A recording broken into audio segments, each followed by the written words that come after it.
O Cazaquistão acabou de entrar em erupção.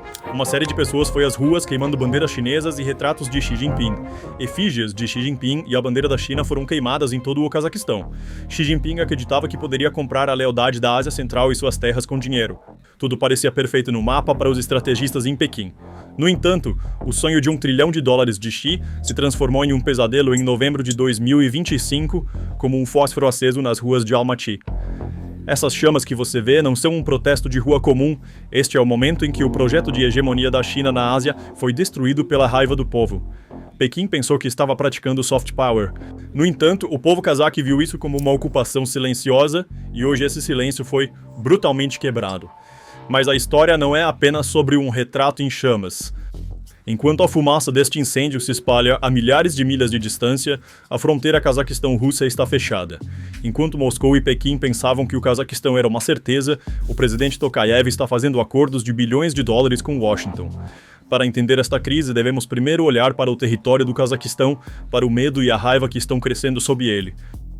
A estratégia da China para a Ásia Central tem sido baseada em um único princípio fundamental na última década: a anexação política através da dependência econômica. Para eles, a Ásia Central era o reservatório de energia da China, o quintal da Rússia e o corredor seguro para a rota da seda de ferro que se abria para a Europa. Bilhões de dólares em empréstimos, projetos de infraestrutura massivos e elites políticas compradas, Xi Jinping acreditava que poderia construir um império com o poder do dinheiro.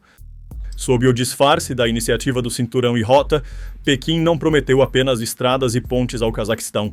Havia um plano muito mais perigoso na mesa: 55 projetos de fábricas massivas e o arrendamento de longo prazo de milhões de hectares de terras agrícolas para empresas chinesas. Embora isso pudesse parecer uma iniciativa de desenvolvimento no papel, o povo cazaque sabia como ler nas entrelinhas. Isso não era nada menos do que colonialismo moderno. Relatórios publicados pelo Carnegie Moscow Center documentaram a profunda suspeita do público em relação a esses projetos e o medo de que a China traga seus próprios trabalhadores e forças de segurança junto com suas fábricas por anos. Para os nacionalistas e ativistas cazaques, a equação era simples. Se você alugar sua terra para a China, um dia não poderá acordar nessa terra. Esse medo, combinado com as notícias horríveis vindas da fronteira de Xinjiang, Turquestão Oriental, transformou-se em uma ameaça existencial concreta, além da paranoia. À medida que a China se expandia economicamente, procurou exportar o modelo de Xinjiang: opressão, vigilância, assimilação. E então, nesse ambiente, a gota d'água caiu. Em julho, o cidadão cazaque Alim Nurturgenbay foi detido sem motivo pelos guardas de fronteira chineses durante um trânsito comercial. Este incidente foi uma declaração de guerra para os voluntários do Atagirt do Cazaquistão e a base nacionalista. A multidão reunida em Almaty não estava apenas exigindo a liberdade de um homem. Eles estavam se rebelando contra seu país se tornar uma província da China. A queima do retrato de Xi Jinping foi um tapa na cara de Pequim. Este ato simbolizou exatamente o que o Partido Comunista Chinês mais teme: a erosão de sua autoridade aos olhos do povo. Mas a verdadeira surpresa foi a resposta do governo cazaque. Em circunstâncias normais, um país da Ásia Central, com medo de irritar Pequim, teria imediatamente reprimido esses manifestantes, deletado as filmagens e pedido desculpas à China. Sim, a polícia cazaque deteve 12 pessoas e as acusou de ações ilegais, mas essas foram medidas simbólicas, apenas para mostrar. A administração Tokayev tacitamente permitiu que essa raiva crescesse e que as imagens se espalhassem em plataformas globais. Por quê? Porque Tokayev havia decidido usar essa raiva pública como um escudo diplomático contra a China. Quando os diplomatas chineses perguntaram por que nossos investimentos não estão progredindo, Tokayev agora podia jogar esta carta: meu povo não os quer, minhas mãos estão atadas. Esta é uma estratégia brilhante, uma raiva armada, na qual um chefe de Estado usa a raiva do próprio povo como alavanca contra uma potência imperialista. O fogo nas ruas não foi suficiente para derreter o gelo nos portões de fronteira. Pelo contrário, transformou-o em um muro ainda mais mortal. Simultaneamente à raiva do povo, o Estado do Cazaquistão lançou um dos maiores sabotagens logísticas da história moderna. Foi aqui que a expansão asiática foi fisicamente interrompida. Atualmente, na travessia de Nurzoli na fronteira com a China e nos pontos de passagem na fronteira com a Rússia, há uma enorme pilha de metal com mais de 30 quilômetros de comprimento, visível até mesmo em imagens de satélite, com mais de 10 mil caminhões. Isso não é apenas um engarrafamento, é um nó lançado na linha vital das economias russa e chinesa. O epicentro da crise é a passagem fronteiriça de Nur-Zoli, Estrada Nur. A China planejava canalizar seus produtos para os mercados europeus e russos, enviando milhares de caminhões por essa passagem todos os dias.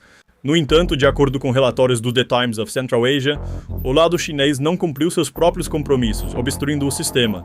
Pequim, que prometeu 800 travessias de caminhões por dia, não conseguiu processar nem 700 veículos. No entanto, o Cazaquistão optou por aprofundar a crise em vez de corrigir essa incompetência. O sistema de fila eletrônica EQES é que de repente começou a apresentar falhas técnicas. Os funcionários da alfândega do Cazaquistão de repente se tornaram os burocratas mais meticulosos do mundo. Por quê? Porque Tokayev tinha uma lista de sanções que recebeu de Washington. Caminhões a caminho da fronteira russa começaram a ser minuciosamente revistados, especialmente sob suspeita de importações cinzentas. De acordo com o relatório do Moscow Times do campo, esses caminhões continham tecnologias de uso dual vitais para a máquina de guerra de Putin, microchips, motores de drones, ópticas térmicas e semicondutores. A situação da Rússia é de completa impotência. Após as marcas ocidentais de automóveis se retirarem, a única opção restante para o povo russo, os carros chineses agora estão esperando sob a neve na steppe cazaque. Os estoques de veículos estão se esgotando no mercado interno russo e as peças de reposição estão caindo no mercado negro.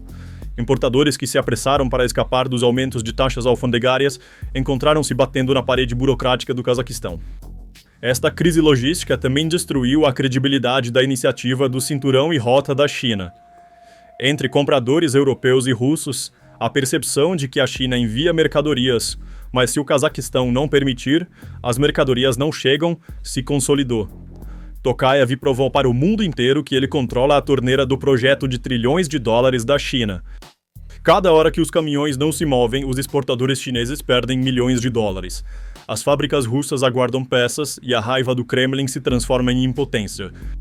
Então, onde um país como o Cazaquistão, espremido entre a Rússia e a China, encontra a coragem para enfrentar essas duas superpotências ao mesmo tempo?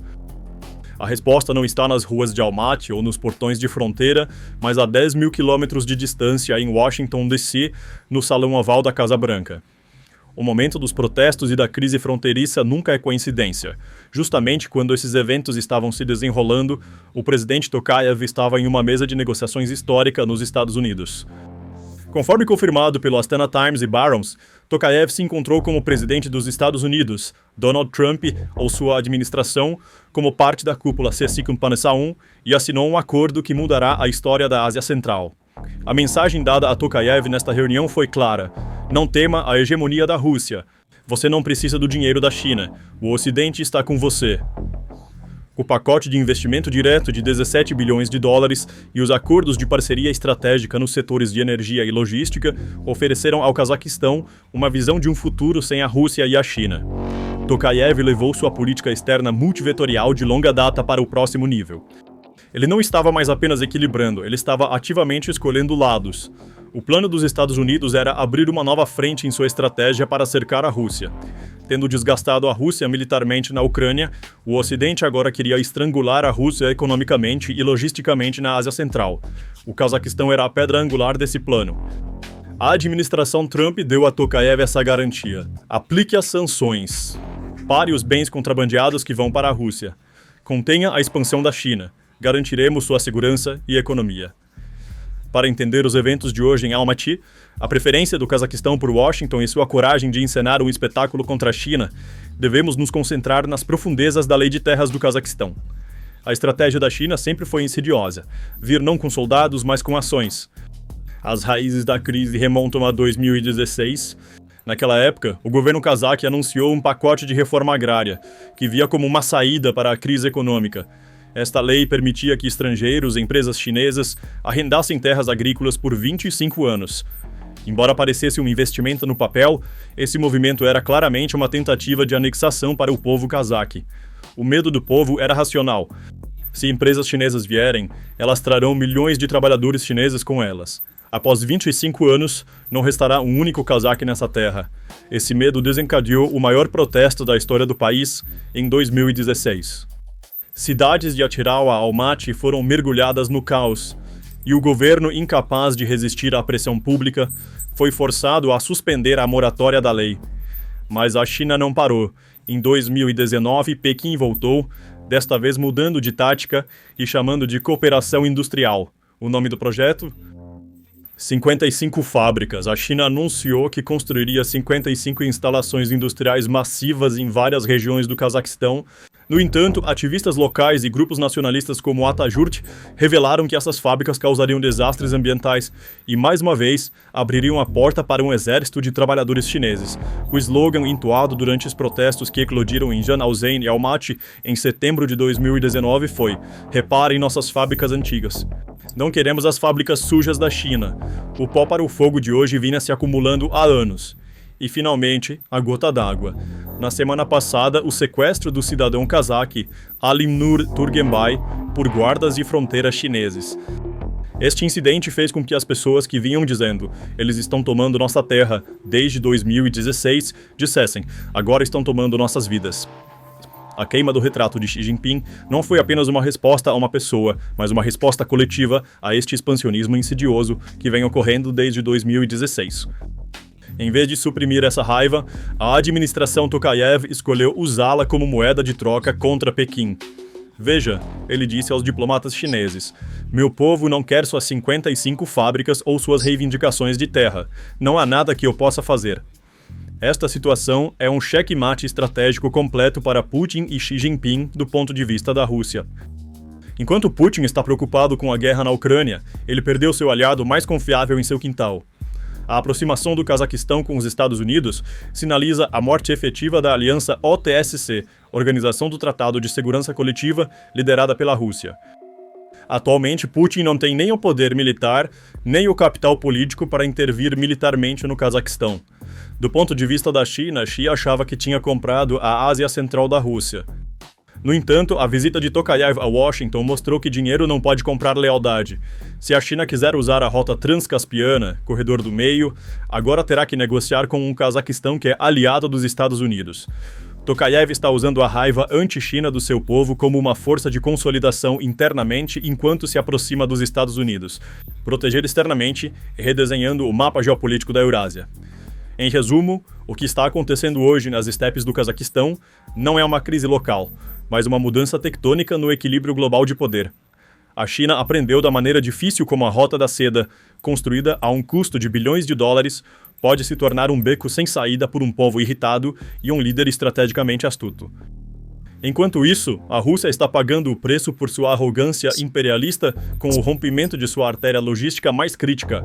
O dragão e o urso, forçados a se abraçarem neste inverno frio, estão presos na armadilha armada pelo Cazaquistão. Tokayev, empoderado por Washington e apoiado por seu povo, provou que pode fazer gigantes ajoelharem-se. Os motores de 10 mil caminhões podem ter silenciado, mas os motores políticos da Eurásia estão funcionando em suas rotações mais altas da história. Então, o que você acha que será a resposta de Putin e Xi Jinping, que agora estão encurralados? Uma tentativa de golpe no Cazaquistão ou uma retaliação econômica? Ou será que este novo bastião dos Estados Unidos na Ásia Central será o último prego no caixão do declínio da Rússia? Aguardo seus pensamentos nos comentários. Fique atento para o próximo relatório de crise. Obrigado por nos escolher. Obrigado por nos escolher. Obrigado.